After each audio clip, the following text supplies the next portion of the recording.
Hey, it's the preacher, and it's been 15 days since I put sauerkraut or put cabbage and salt in that crock, and now I have sauerkraut. So I've waited 15 days, and in that time I've grown a beard that would make David Spade jealous. But other than that, I've just let the sauerkraut go. And every couple of days I would reach in there and get a little bit and try it.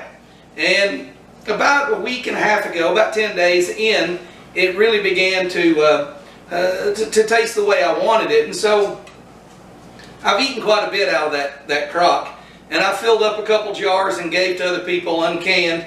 And they liked it, and they said, hey, I don't think you need to let it go any longer. I think it's great. So from what they're saying and what I'm thinking, now's the time to can it. So I have everything laid out here that you're going to need to can sauerkraut.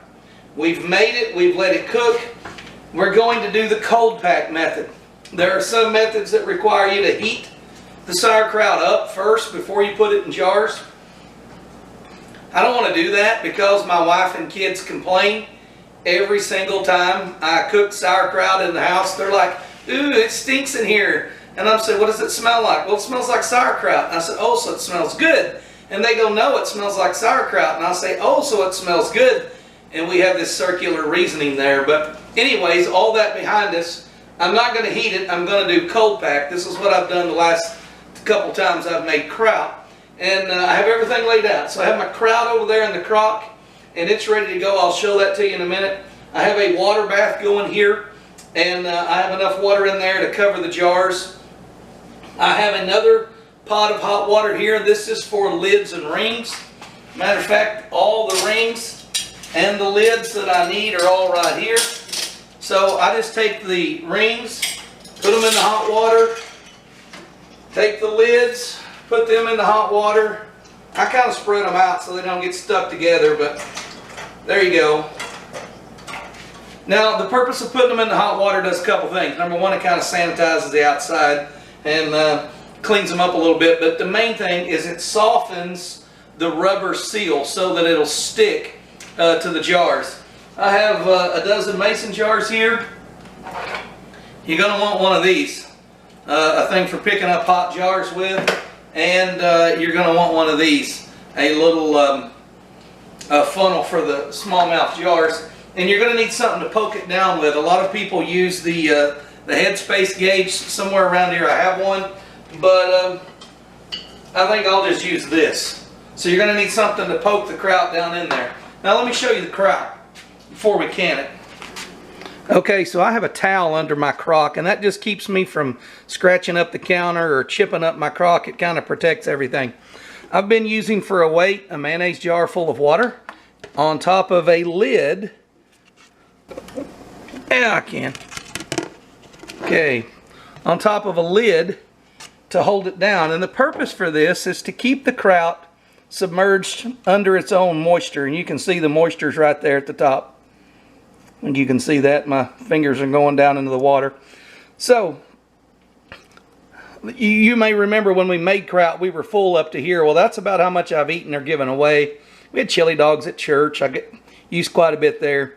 Anyways, now all I'm going to do is take the kraut out of here. A good set of tongs will work for this, and pack it in those jars.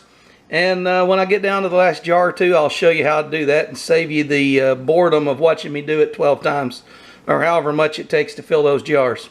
Be back with you in a bit.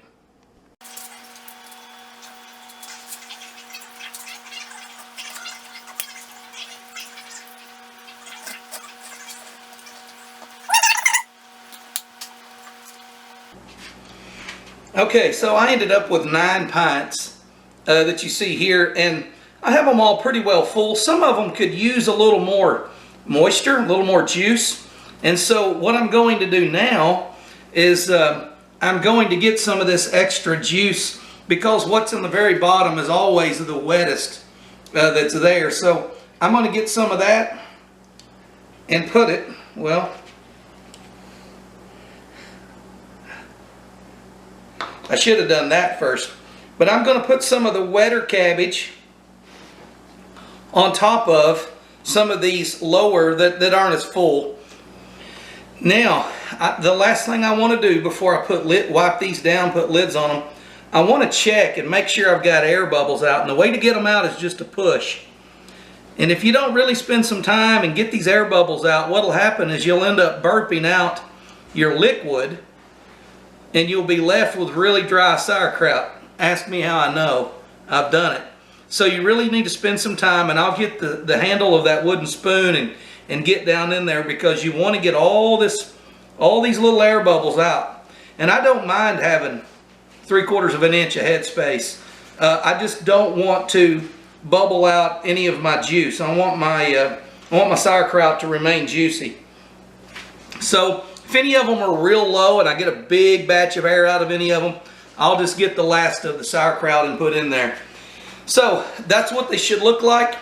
The next thing I'll do is I'll get a paper towel and I'll wipe the tops of each one down. I'll put lids on them, and we'll put them in the water bath. And I'll bring you back when we're ready to do that.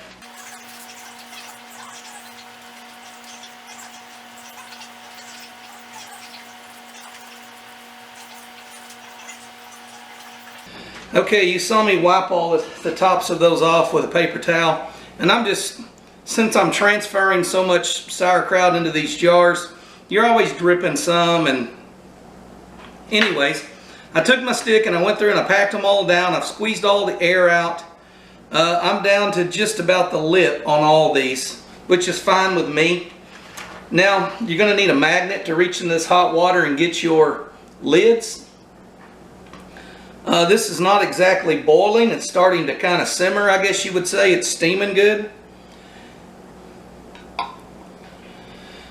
Okay, when you're handling these jars, what you're going to want to be mindful of is, especially when they get hot, you're going to want to set them on a kitchen towel. This one here is a vintage 1995 wedding gift when my wife and I got married.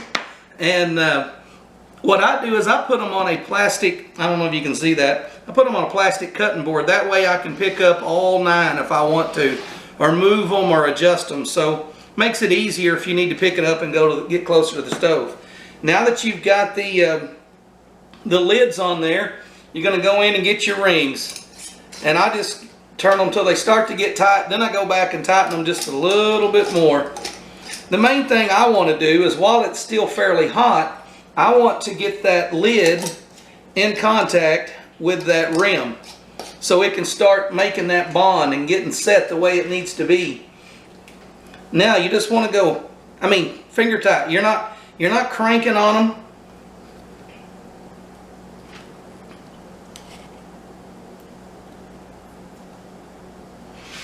Now that we've got them all there, I don't know how many I can get in my water bath at a time. I don't remember. But I've got the water in the water bath heated, and I'm going to set these in there and bring it up to a boil. Once it starts boiling, we'll set the timer for 20 minutes because we didn't heat the sauerkraut up first, so we're going to do 20 minutes. I think the standard is if you heat the kraut first, you only do 15 minutes in the water bath. Anyways, the water's pretty hot. I'll set these in there and I'll give you a look at it once it's boiling. There's all 9 jars, and that's just a little air bubbles coming out of the jars. We got it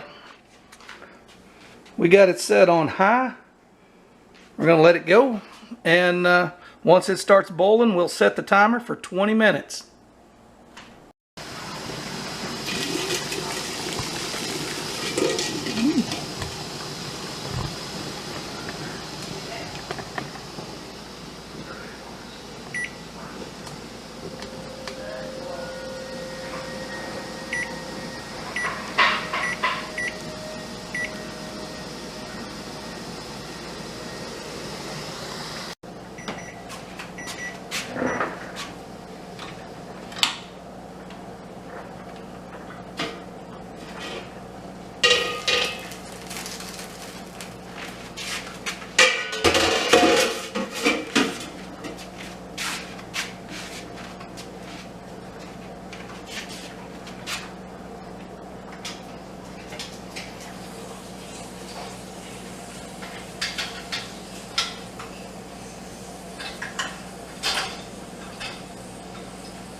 Well, there you have it. That's sauerkraut start to finish.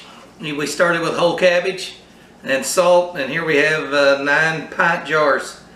Now I'll remind you, I probably ate and gave away, I wouldn't say 9 pints, but I probably ate or gave away 4 or 5 pints. So I think we ended up using, gosh, I don't remember how much cabbage. But we filled that number 3 crock about 2/3 full. So after the kraut was packed and kneaded and tamped down and salted, you're probably talking, we had two gallons of kraut, giving it away. You lose some to evaporation. You eat a bunch, and this is what you end up with. And for me, a pint is about right. That's about what you would get in a can. And usually, typically, I eat them on hot dogs or with weenies of some kind. So I'll get it out and I'll have that, and I'll stick it in the fridge, and then I'll have it again in about a week. And you can keep it in the crock as long as you want to, as long as you keep it in a cool, dry place. You can even take it out of the crock and put it in a jar and keep it in the fridge for a couple months. But you can only eat so much sauerkraut at one time. And this right here will last me a good while. So 9 jars ought to be plenty for me, and then maybe around first of the year next year or late winter, we'll make another batch. Anyways, thank you guys for watching.